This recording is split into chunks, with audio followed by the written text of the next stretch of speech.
The science behind sourdough. Now, it's not the most sexy explanation. It's science, yeah? But I try to do my best to make it as attractive possible for you. It might be a bit boring at some times, but for us sourdough nerds, that doesn't matter. When it comes to making sourdough, we blend flour and water. The flour is full of microorganisms. For us, the most important ones when making sourdough is that we have yeasts and we have the lactic acid bacteria. Now, what is their function in the sourdough? First of all, the yeast will turn the sugars that are present in the starch into CO2 and ethanol. So the yeast will be responsible for the fermentation power of our sourdough. On the other hand, we have the lactic acid bacteria. And don't be scared. But within the family of the lactic acid bacteria, there is two species, two main families. So one are the homofermentative lactic acid bacteria, the other ones are the heterofermentative lactic acid bacteria.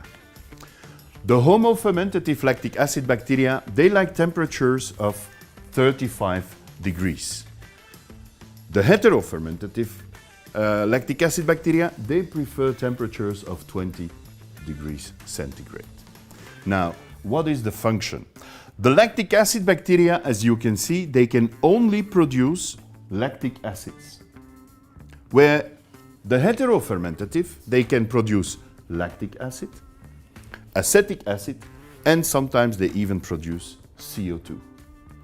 Now, how does that convert into a graph? Here we have the axis with the pH, which goes from 0 to 14. Everything that is above 7 and between 14 is alkaline or is base. Everything that is below 7 is acid or sour.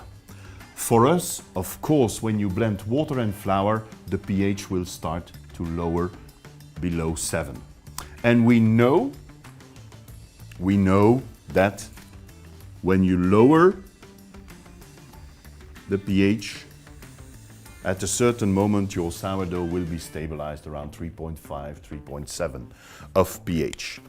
Most important thing to know is that we need to go below 4.2 pH. From the moment you are below the 4.2 pH, you know that your sourdough is pathogen free, because Mother Nature has decided that everything that is below 4.2, the pathogens are killed. That's the beauty about fermentation. A last thing you have to know about what's happening here is that by lowering the pH, the cause of lowering the pH is the creation of those organic acids, being the lactic acid and the acetic acid that is produced by the lactic acid bacteria. So slowly and little by little, these organic acids are increasing constantly. And that's why probably you've noticed when you do not use your starter for a long time and you take it from the fridge, that the flavor is a bit too tangy, too acid. Well, that's because slowly the total amount of organic acid is increasing. To get rid of those organic acids, you can give your sourdough starter a bath, but that I have another video for that. To slowly conclude, what you need to remember is that pH is a scale from 0 to 14, with acid and alkaline or basic.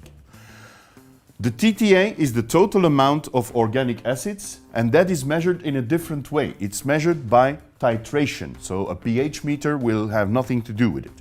And you have to know that these organic acids is the combination of lactic acid and acetic acid.